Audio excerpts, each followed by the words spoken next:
Ang mabuting balita mula sa langit sa araw na ito.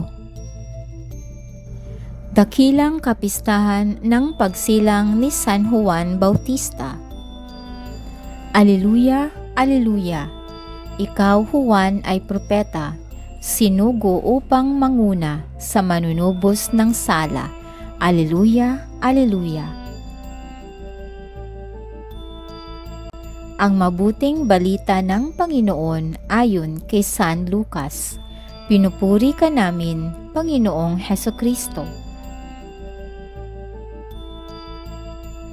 Dumating ang oras ng panganganak ni Elizabeth at nagluwal siya ng isang sanggol na lalaki. Nabalitaan ng kanyang mga kapitbahay at mga kamag-anak na siya'y pinagpala ng Panginoon at nakigalak sila sa kanya. Nang ikawalong araw, dumalo sila sa pagtutuli ng sanggol. Zacarias sana ang ipangangalan sa kanya, gaya ng kanyang ama.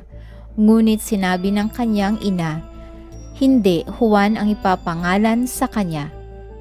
Subalit wala isa man sa iyong mga kamag-anak ang may ganyang pangalan, wika nila. Kaya't hinudyatan nila ang kanyang ama at itinanong kung ano ang ibig niyang itawag sa sanggol.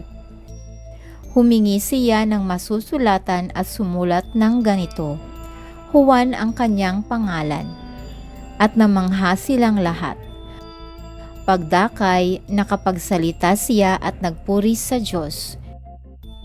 Natakot ang lahat ng kanilang kapitbahay, anupat naging usap-usapan sa buong kaburulan ng Judea ang mga bagay na ito.